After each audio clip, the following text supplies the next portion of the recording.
নৌকা ঘাটে ভিড়াতেই ভেসে আসে কান্নার শব্দ। কে যেন কাঁদছে। নৌকার পাটাতনে দাঁড়ানো মেয়েটির দিকে তাকালাম। বেনি করা চুল লাল আর সবুজ ফিতায় বাঁধা। দূর থেকে বেনির শেষ প্রান্তটা পতাকার মতো মনে হয়। ঠোঁটে লিপস্টিক নেই, নাকের উপর মস্ত বড় নাকফুলটাকে মনে হয় আগ্নেয়গিরির জ্বালামুখ। মেয়েটির কাজল ধোয়া চোখের পানি কপল গড়িয়ে ঝরে পড়ে। পিঠে ঝুলানি স্কুল ব্যাগটি শক্ত করে ধরে মেয়েটি চিৎকার করে বলে ওঠে, আমি যাবো না। প্রশ্ন করি, কোথায়? কে যেন পাশ হতে উত্তর করে, শ্বশুর বাড়িতে। ঠিক এভাবে বাসন্তীদের জীবনের বসন্তগুলো মুছে যায় সিঁদুরে দামে। আমরা এমন এক প্রেক্ষাপটে দাঁড়িয়ে বিতর্ক করছি যখন দেশের 66% নারী সবগুলো দাঁতের মালিক হওয়ার আগে স্বামীর মালিক হচ্ছে।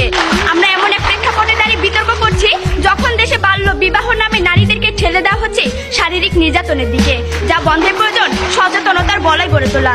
ধন্যবাদ মাননীয় মডারেটর, সেই সাথে শুভেচ্ছা বিজ্ঞ বিচারক মণ্ডলী সহ উপস্থিত সবাইকে। মাননীয় মডারেটর, আমার দলের প্রথম বক্তা তার বক্তব্যে দেখে গেছেন কাদের মাধ্যমে এবং কিভাবে সচেতনতা তৈরি হয় এবং সচেতনতা বাল্য বিবাহ বন্ধে কতটা গুরুত্বপূর্ণ।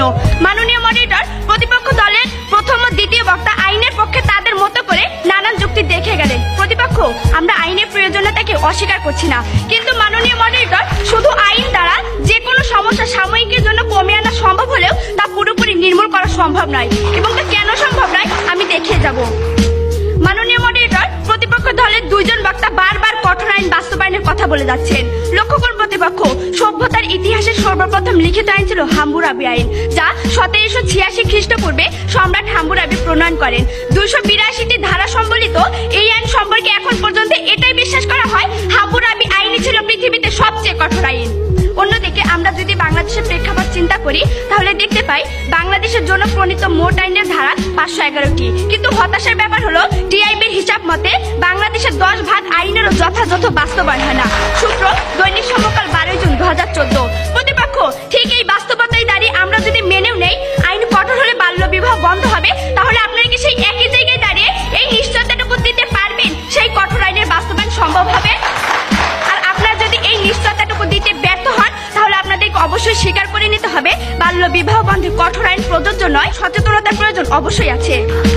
মাননীয় মডারেটর, আমার চাচাকে বহুবার দেখেছি পাবলিক প্লেসে দাঁড়িয়ে ধূমপান করতে, কখনো কখনো দেখেছি পুলিশের কাছ হতে আগুন চেয়ে নিতে। মাননীয় মডারেটর, আমি কখনোই দেখিনি তিনি তার সন্তানের কাছে বসে ধূমপান করছে। প্রতিপক্ষ, আমরা যদি ঘটনাটিকে দুটি দিক থেকে চিন্তা করি তাহলে দেখতে পাই একদিকে 100 টাকা জরিমানার ভয় চাচা ধূমপান করা থেকে বিরত থাকতে পারছেন না, অন্যদিকে তার সন্তানের ক্ষতির কথাটি চিন্তা করে তিনি ধূমপান করা থেকে বিরত থাকছেন। মাননীয় মডারেটর, আমরা ঠিক এই জায়গাটিতেই বিতর্ক করছি যখন বিবেকের আদালতে দাঁড়িয়ে প্রতিটি মানুষ ভালো মন্দের বোধটি অর্জন করবে, ঠিক তখনই তাদের মধ্যে তৈরি হবে সচেতনতা এবং ঘুচে যাবে বাল্য বিবাহের অভিশাপ। মাননীয় মডারেটর, আমার বড় বোন শেফালি গত মাসের 10 তারিখে জরায়ু ক্যান্সার মারা যায়। আপু পড়ালেখায় খুব ভালো ছিল।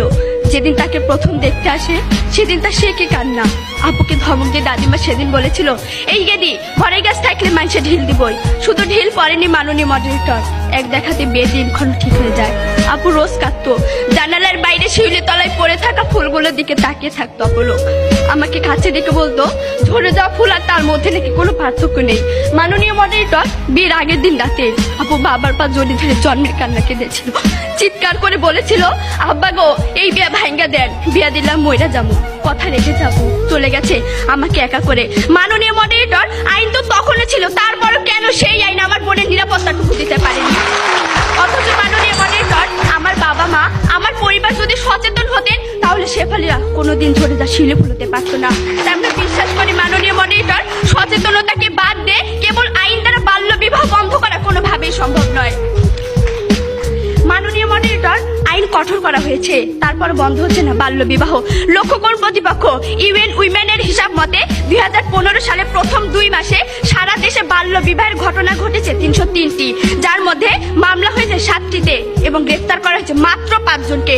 প্রতিপক্ষ, এই যদি হয় কঠোর আইনের করুণ দশা, তাহলে আমরা সচেতনতাকে বাদ দিয়ে কিভাবে শুধু আইনের উপর আস্থা রাখবো? প্রশ্ন হলো, আশা করি উত্তর পাবো। মাননীয় মডারেটর, গল্পগুলো সত্যি হলেও পারতো। যখন সভ্যতার প্রাচীরে লেখা হতো সাম্যের গান গাই, আমার চোখে পুরুষ সমনি কোনো ভেদাভেদ নাই।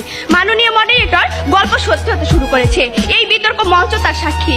বক্তব্য শেষ করব, তবে শেষ করার আগে প্রতিপক্ষের উদ্দেশ্যে কিছু প্রশ্ন রেখে যাব। প্রতিপক্ষ, আইন দিয়ে যদি সকল সমস্যার সমাধান করা যেত তবে কেন আমরা দুর্নীতির অভিশাপ থেকে মুক্ত হতে পারছি না? কেন আইনের ফাঁদ দিয়ে বেরিয়ে পেট্রোল বোমার নৃশংসতায় ঝলসে যাচ্ছে বাংলা মায়ের মুখ। কেন মানচিত্রের পেট হতে ধ্বনিত হয় আর্তের হাহাকার? কেন প্রতিপক্ষ? কেন কেন? আশা করি আমার সকল কেন উত্তর পাবো। ধন্যবাদ মাননীয় মডারেটর, ধন্যবাদ সবাইকে।